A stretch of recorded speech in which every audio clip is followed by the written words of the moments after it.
And we're delighted now to have Rachel with us, joining us for our online conference. Rachel, thank you so much for joining us today. No problem. So Rachel, I think it would be really great for you to just share with us a little bit of your own story. You have been incredibly courageous, just being so open and honest about really the driving force behind why you're so passionate about this issue. Tell us a little bit about your story. So I had 2 abortions many, many years ago.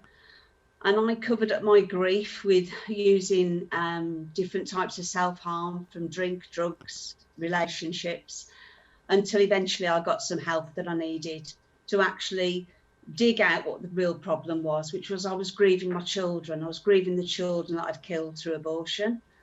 And I really got that help and that healing from Rachel's Vineyard. Part of my story is quite unique, in as much as I was awake for my second abortion. And because I was awake, I watched the abortionist count the body parts of Jude. That's my second son's name. And really, God's used that for me, and he's used my story, as shocking as it is, to get out there, to make people wake up, really, and see the reality of abortion for what it is. And that's what really drives me forward today. And if I can stand up and say, I've had an abortion, it very often enables other people to say me too. And the most holiest of people I have met in churches and in different denominations across the country and the world that have actually come up to me, you'd never think, well, they've had an abortion, because it's such a dark secret. So that's the real reason I do what I do, to allow other people to speak. And Rachel, just thinking back to that time, you know, the other narrative that would be told is, well, you were exercising your right to choose. This was an empowering choice. How do you feel about those sorts of stories that are told on the pro-choice side of things? I think on the pro-abort side, because I feel quite passionately about calling them for what they really are, which is they want abortion, they want it openly and freely for everybody, and they're not really into choices. So I always say, no, for the pro-aborts, they would rather I was quiet and would just disappear, because I actually speak about the reality of abortion. And I truly believe in choice. I believe I have a choice to have this crazy pink hair of mine. I have the choice to be married or single. I have many, many choices. But there are other choices that are taken away from me. I don't really have a choice whether I want to take heroin because it's illegal. I don't really have a choice whether to wear a seatbelt because I have to wear one. So there are some choices that are already limited. And, you know, Rachel, at the time when you think back to those abortions, was there people kind of telling you one story saying, you know, your right to choose and this will make this issue, this problem go away? And then what was your experience like? Oh, well, there's 2 things there. Firstly, I think your choice has to stop when it actually impinges on somebody else's choice. And when my choice meant that I took away the life of somebody else, that's where choice has to stop. I wasn't told about choice because my abortions were decades ago, and it wasn't as open as it is today. So I didn't have anybody telling me this was my right to choose. And I also didn't have anybody telling me, you know, you're actually killing your children here. And if we really want choice, surely choice has to be that we know everything that's going to happen. And I didn't realise what I was doing that day. What would you say to a woman who would maybe be considering an abortion? Well, first of all, I've never actually met anybody that regrets making the choice of life to actually carry on with that, you know, with that pregnancy. And the whole reason why we have 9 months is to prepare ourselves to be mothers. And just because I took away my children, I didn't suddenly not become a mother. I just became a mother of 2 dead children. And I think anybody that's thinking about having an abortion, think about the future and think about what the future really looks like. I can no longer have children. I'll never be a grandma. I'll never be a mother of children that are alive today. I will never have the pleasures that other people have had. In terms of just the Irish situation here at the moment, Rachel, you came to Ireland during the discussion, during the referendum debates. You stood on Grafton Street in Dublin and you told your story, and it was so courageous. But some might look at that and say, but we lost, what was the point? Yeah, I mean, we might have lost the battle, but we haven't lost the war, and we have to always keep that in mind. And we have to keep in mind that we need to wake up to the reality of what's happening. And it's like the whole world's gone to sleep and nobody's recognising that we're destroying human life, and where choice needs to stop.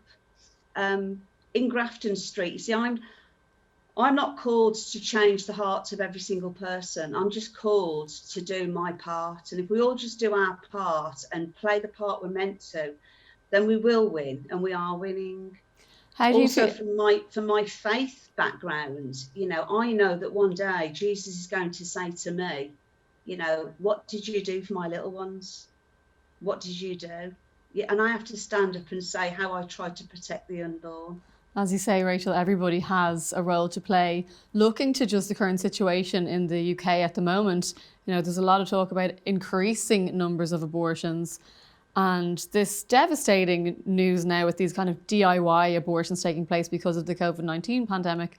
And already 2 women have lost their lives from taking these abortion pills at home. It must be very frustrating because the very same activists who were using this as a reason, for example, to push our referendum through, saying, we can't have women taking these pills at home, are now saying it's okay, even with women losing their lives.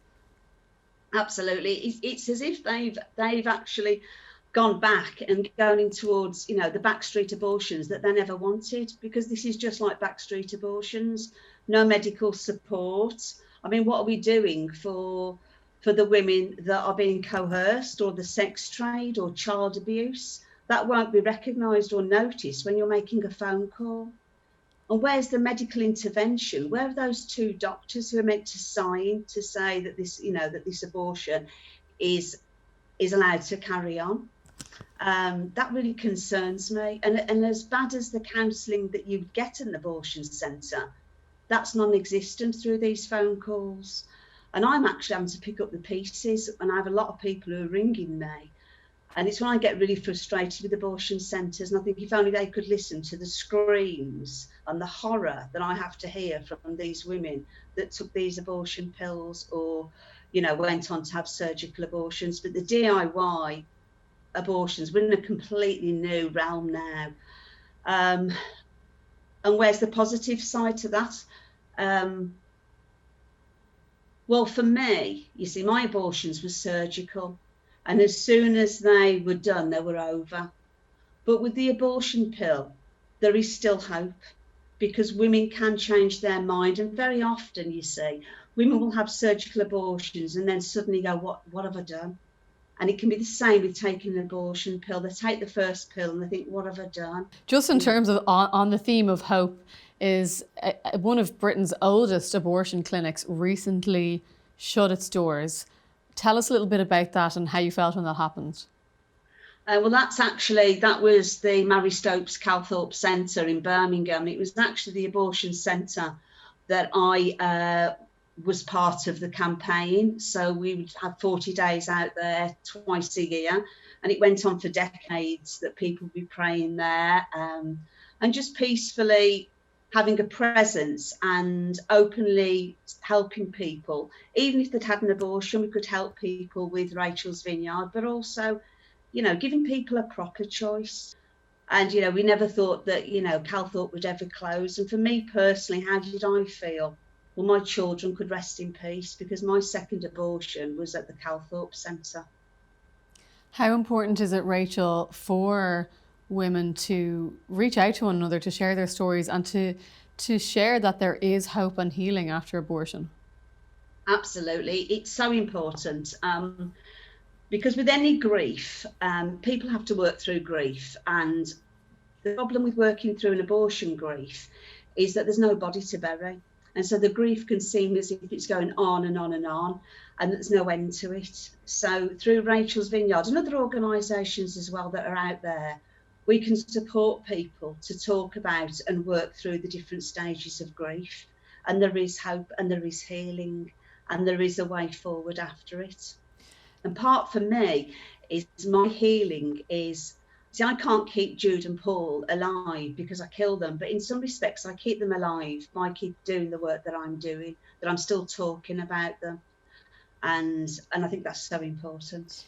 I think another area where we can talk about hope and healing is there is a lot of healing needed after the abortion referendum in Ireland. But what are the causes for hope? What would be your advice to people watching today, Rachel, as where do we go from here? In relation to anybody that's had an abortion, reach out. There are people out there, loving people, that want to help you move forward. In respects to, you know, the hope for the future, yes, this bill came in, but that bill can be quashed as well. And, you know, by loving people, by giving people the truth in a loving way, and by being consistent with our truth, we will win, because truth always wins with love. Oh, what a fitting way to end our discussion today. Rachel, thank you so much for joining us at the Pro-Life Campaign Annual Conference 2020. No problem.